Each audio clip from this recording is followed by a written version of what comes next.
ایک عمرے کے بعد دوسرا عمرہ فوراً کر سکتے ہیں، لیکن بہتر یہ ہے کہ طواف زیادہ کرو اور عمرے کے درمیان وقفہ دو تاکہ کچھ بال نکل آئے۔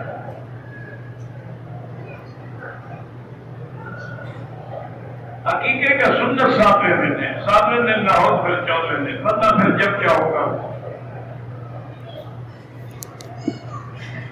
اصل میں آہستہ نماز پڑھی جاتی ہے تاکہ اللہ یہ بندوں کو بتانا چاہتے ہیں کہ زور سے پڑھو تو میں سنتا ہوں اور آہستہ پڑھو تو میں سنتا ہوں۔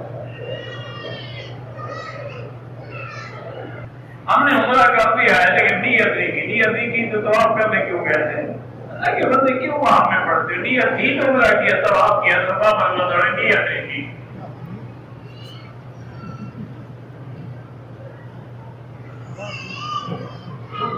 قدوس رب الملائکہ لوگ پڑھ سکتے ہیں۔ حدود حرم سے باہر جانے کے بعد ضروری نہیں ہے کہ احرام باندھے، میقات کے باہر جانے کے بعد، جیسے طائف جائے تو پھر احرام ضروری ہے، رابغ جائے تو احرام ضروری ہے، مدینہ پاک جائے تو ضروری ہے، ایک طریقے جدے کے احرام ضروری نہیں ہے۔ حضور کے زمانے میں جب اذان ہوئی تو گویا کہ آپ کے حکم سے تھی۔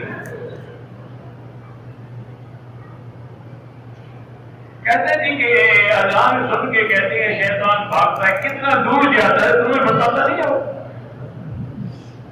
تم اس کے ساتھ دوڑ لگا کے پوچھا پتا بھی کہاں جا رہے؟ میں یہاں کھڑا ہوں، مجھے کیا پتا کتنا دور جاتا ہے، جہاں تک آواز آتی ہے حدیث میں یہ ہے۔ اللہ تعالیٰ جن کی اولادیں ہم کو صالح بنائے ہوئے نصیب اچھے کرے۔ بہرحال کشمیر کے لیے میرے خیال میں کوئی ایسا مسلمان نہیں ہو سکتا جو دعا نہ کرتا ہو، ان کے دلوں سے دعائیں نکلتی ہیں۔ آج کل وہ ظلم کی چکی میں پس رہے ہیں۔ آج تقریباً 68 روز ہو گئے ہیں کرفیو کو، ہر چیز بند ہے، کوئی چیز اندر نہیں آ سکتی۔ اب تو ان بیچاروں کو کھانے پینے کا بھی خطرہ ہو گیا ہے، اور عورتوں اور بیٹیوں کی عصمتوں اور عزتوں کے لٹنے کا بھی خطرہ ہے۔ اللہ ان کے حالت میں رحم فرمائے، اور اللہ تعالیٰ مسلمانوں کے اندر پھر کوئی جذبہ پیدا فرما دے، یا اللہ اپنی شان سے کوئی عمر پیدا کرے جو ان کو آزاد کرائے۔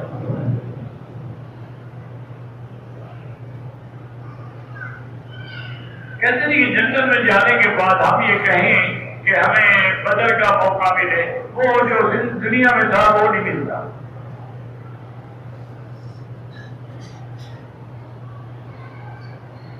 آج کل بڑی بڑی بیماریاں ہو رہی ہیں، اس کی وجہ یہی ہے، اللہ فرمایا جب گناہ بڑھ جائیں گے تو اللہ بیماریاں مسلط کر دیں۔